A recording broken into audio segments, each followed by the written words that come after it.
ভূমিকা, প্রিমিসকে আমাদের সাথে নিয়ে চলো। আমরা যখন যাচ্ছি ঘুরতে, ও আমাদের সাথে আসুক, অনেক মজা হবে। না না, প্রিমিসের যাওয়ার কোনো দরকার নাই। আমরা যে রেস্টুরেন্টে যাব সেখানে গেলেও জীবনে ওই রেস্টুরেন্টের বিল দিতে পারবে না, তো শুধু শুধু ওকে নিয়ে ঝামেলা পাকানোর কোনো দরকারই নাই। আরে সমস্যা কি, ওর বিলগুলো আমরা দিয়ে দিব নে। ওর কাছে টাকা নাই তো কি হয়েছে, আমাদের কাছে তো টাকা আছে, আমরা নিয়ে গেলেই তো হয়। আরে অদিতি, তুমি দেখছো ওর জামা কাপড়ের কি অবস্থা? আমরা ওকে ওখানে নিয়ে গেলে সবাই আমাদেরকে কি বলবে বলো তো? আর আমরা যেখানে যাব ও তো কোনোদিন সেখানে যাই নাই, ওকে আমাদের সাথে নেওয়ার কোনো দরকারই নাই।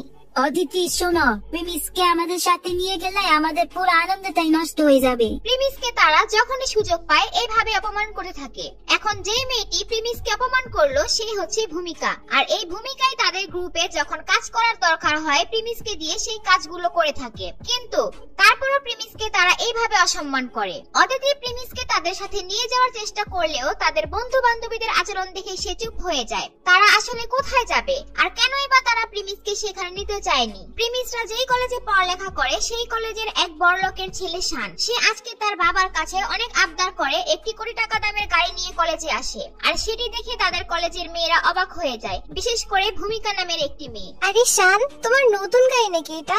ওয়াও, অনেক সুন্দর হয়েছে তোমার নতুন গাড়িটা। হ্যাঁ, এটা আজকে কিনছি। আব্বুকে বলছি, আব্বু এটা সাথে সাথে কিনে দিছে। এই ধরো 2-3 মাস চলে আবার নতুন আরেকটা কিনে নিব।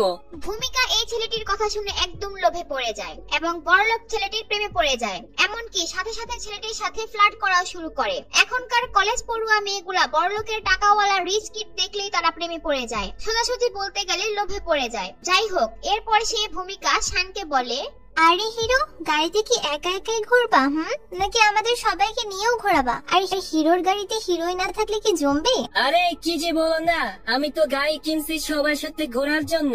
কখন কোথায় যাবা শুধু আমাকে বলবা। আরে হিরো, শুধু কি গাড়িতে ঘুরাইলেই হবে নাকি? হ্যাঁ, এই যে তুমি গাড়ি কিনলা সেই উপলক্ষে আমাদেরকে ট্রিট দিবা না? আমরা কিন্তু ট্রিট চাই। আচ্ছা ঠিক আছে, তোমরা কি খাইবা বলো। আর যারা যারা ঘুরতে যাইবা তারা গাড়ি তৈটা পড়ো, আজকে তোমাদেরকে নিয়ে সারাদিন ঘুরবো। ঠিক এরপরই যখন সবাই তারা গাড়িতে উঠতে নিবে তখন অদিতি প্রিমিসকে নিয়ে যাওয়ার কথা বলে, আর সবাই মিলে তারা প্রিমিসকে অপমান করে। আর তারপর তারা প্রিমিসকে রেখে গাড়ি নিয়ে সেখান থেকে চলে যায়। আর এইদিকে কোয়েল তার বন্ধু শান্তর সাথে দেখা করতে আসে, কারণ সে মনে করে যে তার বন্ধু শান্তর বাবাই তাদেরকে খান গ্রুপের হাত থেকে রক্ষা করেছে। এর জন্য কোয়েল শান্তর সাথে দেখা করতে আসে। শান্ত, তোমাকে যে কিভাবে ধন্যবাদ দিব বুঝতে পারতাছি না। তুমি না থাকলে আমাদেরকে কেউ খান গ্রুপের হাত থেকে রক্ষা করতে পারতো না। আমার আব্বু তোমাকে অনেক অনেক ধন্যবাদ দিতে বলছে। শান্ত কোয়েলের কথা শুনে কিছুই বুঝে উঠতে পারছিল না, কারণ শান্ত যখন তার আব্বুকে কোয়েলদের সমস্যার কথা বলেছিল শান্তর আব্বুর সাথে সাথে না করে দিয়েছিল। সে কোনো হেল্প করতে পারবে না, কারণ খান গ্রুপ অনেক শক্তিশালী। এটা জানার পরেও কোয়েল যেহেতু তাকে ধন্যবাদ দিতে এসেছে তাই সেই সত্যটা না বলেই সে, আচ্ছা তাহলে এই ব্যাপার, আমি গতকালকে তুমি ফোন দেওয়ার পর আমার আব্বুকে বলছিলাম, হয়তো আব্বু বিষয়টা সলভ করে দিছে। আমার আব্বু আসলে মানুষের অনেক হেল্প করতে পছন্দ করতো, তাই মনে হয় তোমার কাজটা করে দিছে। আর আমি আমার আব্বুর একমাত্র ছেলে, আমি কিছু বললে বা চাইলে আমার আব্বু না করে না। শান্তর এই চাপাবাজি শুনে কোয়েল তো একদম ফিদা হয়ে যায়। এরপর তাদের মধ্যে অনেক কথাবার্তা হয়। এক পর্যায়ে তারা দুজনে মিলে লং ড্রাইভে ঘুরতে যাওয়ার সিদ্ধান্ত নেয় এবং তারা যখন ঘুরতে যায় অনেক বৃষ্টি শুরু হয়ে যায় আর রাস্তা পিচ্ছিল হয়ে যায় আর তাদের গাড়িটা অ্যাক্সিডেন্ট করে। সেখানে কোয়েল আহত হয় আর তাকে হসপিটালে নিয়ে যাওয়া হয়। এইদিকে কোয়েলের অ্যাক্সিডেন্টের খবর পেয়ে তার বন্ধুরা তাদের কলেজের সামনে একত্রিত হয়। প্রিমিস দোস্ত, ঘটনা তো একটা ঘটে গেছে। কোয়েল অ্যাক্সিডেন্ট করছে, ও এখন হসপিটালে আছে।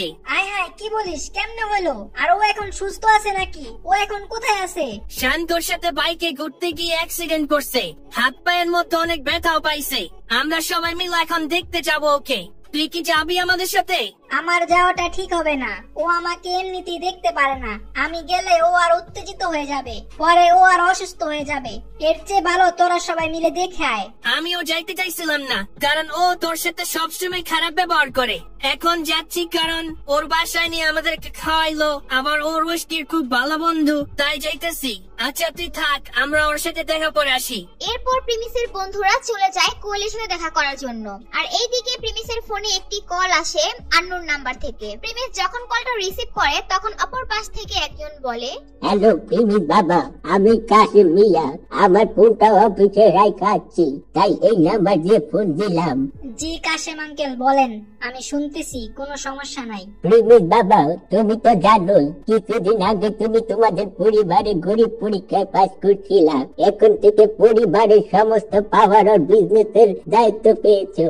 এখন থেকে তো বাবা তোমাকে এই বিজনেস হ্যান্ডেল করতে হবে। তোমাদের চৌধুরী পরিবারের এত সম্পত্তি, ধন দৌলত, এগুলা এখন থেকে আস্তে আস্তে তোমার দেখতে হবে। আচ্ছা, আমি বুঝতে পারছি, কিন্তু এখন আমার কি করতে হবে বলেন? আমাদের ঢাকা সিটি যে সেক্টরটা আছে ওইখানে আপনাদের চৌধুরী কোম্পানি যত লোক আছে তাদের সাথে আপনার পরিচয়টা করাইতে বলছে আপনার আব্বু। আর সেখানে আমাদের বারেক মিয়াও থাকবে, সে আপনাকে সব বুঝিয়ে দিবে। ও আচ্ছা, কিন্তু আমি তো এখন কলেজে আছি, আর আমি একেবারে বিজনেসে পুরোপুরি দায়িত্ব নিতে পারবো না এখন, কারণ আমি পড়ালেখাটা শেষ করে তারপরে ফুল টাইম সময় দিতে পারবো। জি প্রিমিস বাবা, আপনি পড়াশোনার পাশাপাশি এটা করবেন। আমি আপনার জন্য একটা গাড়ি পাঠাই দিচ্ছি, আপনার কলেজ থেকে এসে আপনাকে নিয়ে যাবে।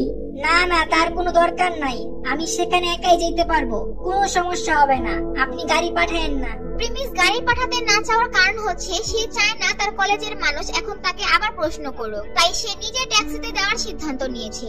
এরপর প্রিমিস কি পারবে তাদের বিজনেসের দায়িত্ব নিতে? বিজনেসে জয়েন করার পর কি প্রিমিস তার আসল পরিচয়ে ফিরে আসবে? আপনারা কি চান প্রিমিস তার আসল পরিচয় নিয়ে সামনে আসুক? প্রিমিসের সাথে আরো কি হতে যাচ্ছে সামনে সেগুলো জানতে ইউটিউব চ্যানেলের সাথেই থাকুন।